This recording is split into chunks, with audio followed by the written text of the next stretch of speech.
हरियाणा में सभी पार्टियां कुछ महीनों से चुनाव की तैयारियों में जोरों शोरों से लगी थी। इंतजार था तारीखों का। आज हरियाणा में चुनाव की तिथि की घोषणा हो चुकी है। 1 अक्टूबर को चुनाव होना है।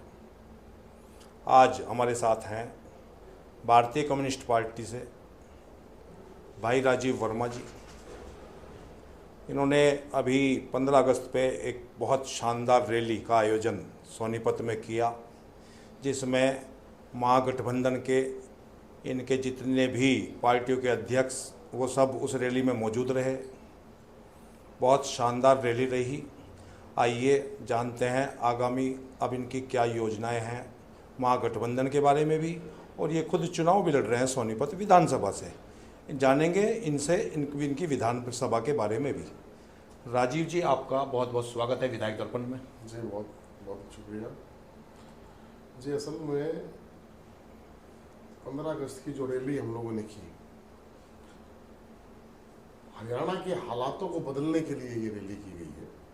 और ये गठबंधन सिर्फ चुनावी गठबंधन नहीं है, क्योंकि हम लोग समझते हैं कि चुनाव जो है वो एक प्रक्रिया है, वो एक तरीका है कि हम 5 साल में एक बार जो है अपने मतदाता जो है अपना मत का इस्तेमाल करके अपने जीवन को बेहतर करने के लिए बाबा साहेब भीमराव अम्बेडकर जी ने एक संविधान के अंदर हम लोगों को एक रास्ता दिया, व्यवस्था दी कि अगर सरकारें तानाशाह हो जाए तो उनको उखाड़ने के लिए आपके पास में एक सरल तरीका दिया गया, एक मतदान करके।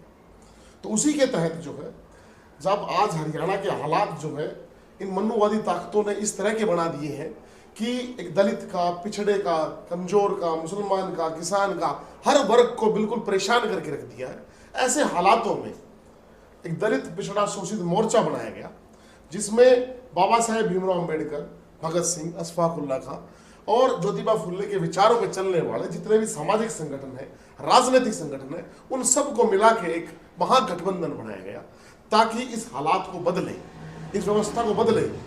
लोकतंत्र आज देश कल 78वां हम लोगों ने स्वतंत्रता दिवस जो मनाया, इतने साल बीतने के बावजूद भी आज भी हालात क्या है कि कॉलोनियों में लोगों के पास पीने का स्वच्छ पानी नहीं है। हालात क्या है कि नालियां नहीं है, सीवरेज की व्यवस्था नहीं है।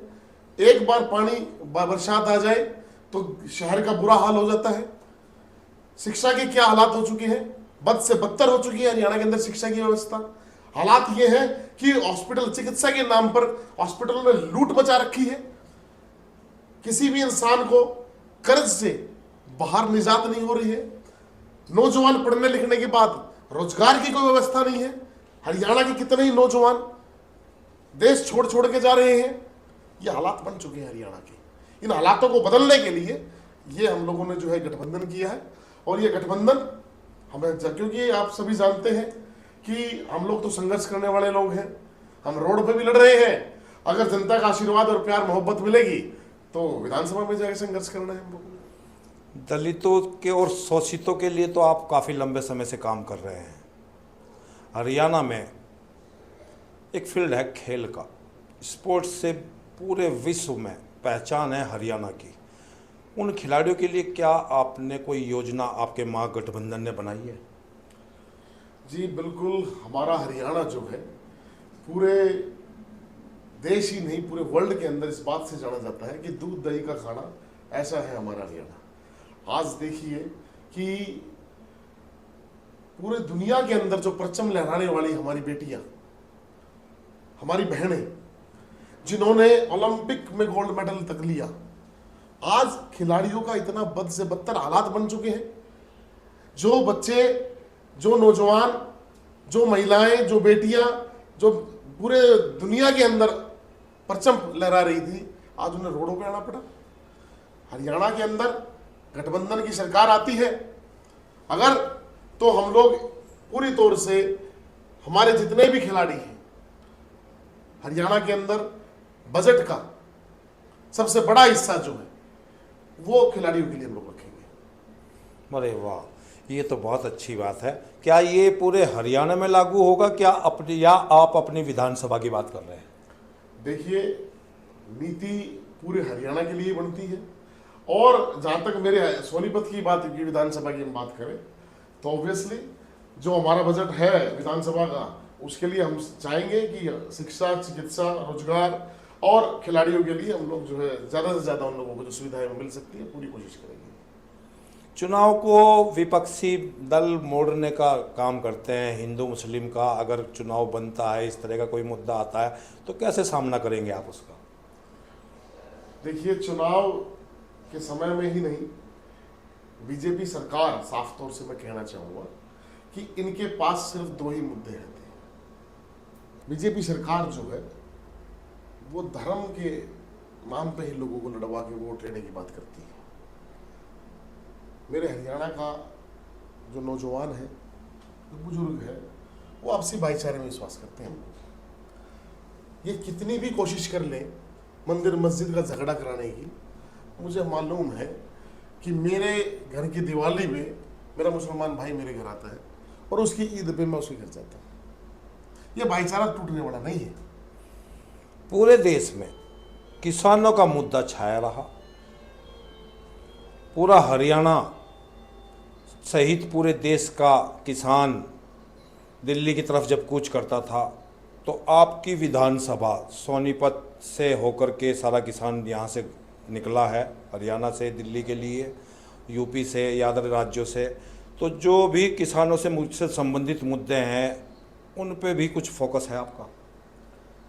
देखिए, हरियाणा जो किसान की ही ज़मीन के तौर पे जो है पूरे दुनिया के अंदर समझाना जाता है और पूरे देश की जीडीपी के अंदर हरियाणा की जो फार्मिंग है, जो खेती है, उसका बहुत बड़ा योगदान है। जब बीजेपी सरकार अपने तानाशाही रवैये से हरियाणा की जमीन को लेने के लिए अपने कॉरपोरेट दलाल मित्रों के साथ में जमीन को छीनने की कोशिश कर रही थी, तो सोनीपत के सरजमीन से ही वो बुलंद आवाज उठी और उसमें भारतीय कम्युनिस्ट पार्टी ने, इस लाल झंडे ने अपनी अहम भूमिका निभाई और इस तानाशाह सरकार को भी झुकने पे मजबूर किया।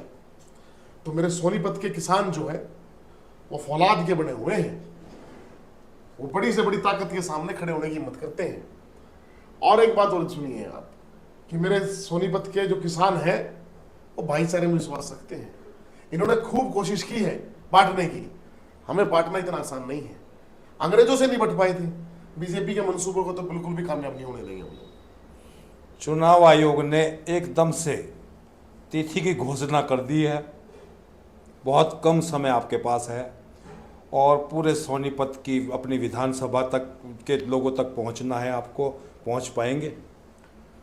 देखिए, ये समय उनके लिए जरूर कम होगा जिन्होंने 5 साल कुछ काम नहीं किया।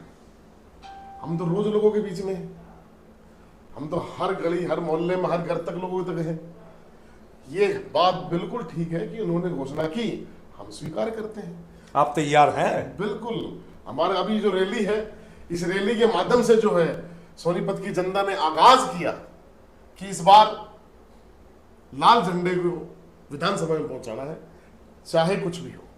और पूरी खुशी के साथ आप देखिए, महिला, नौजवान, बुजुर्ग, हर वर्ग, किसान, मजदूर, महिलाएं, नौजवान, छात्र, सब कोई तो हमारी रैली के अंदर था। दुकानदार, आप देखिए, बीजेपी ने तो दुकानदारों का भी बुरा हाल करके रख दिया है, अपने आप को दुकानदारों की पार्टी कहने वाली, लोगों को टैक्स के नाम पर लूटने का जो धंधा बना रखा है। मेरे दुकानदार भाई भी बहुत परेशान आज। तो सभी लोग हमारे साथ हैं और मुझे पूरी उम्मीद है कि सोनीपत की जनता एक बदलाव चाह रही है और बड़ा ही आश्चर्यजनक रिजल्ट आने वाला है इस बार सोनीपत की विधानसभा से, जो इन लोगों ने कभी सोचा भी नहीं होगा कि कितनी वोटों के साथ में सोनीपत में ये लाल झंडा जो है वो बुलंद आवाज करेगा। जुड़े रहिए हमारे साथ। राजीव वर्मा जी के साथ फिर बहुत जल्द एक नई वीडियो लेकर आ रहे हैं। तब तक के लिए धन्यवाद।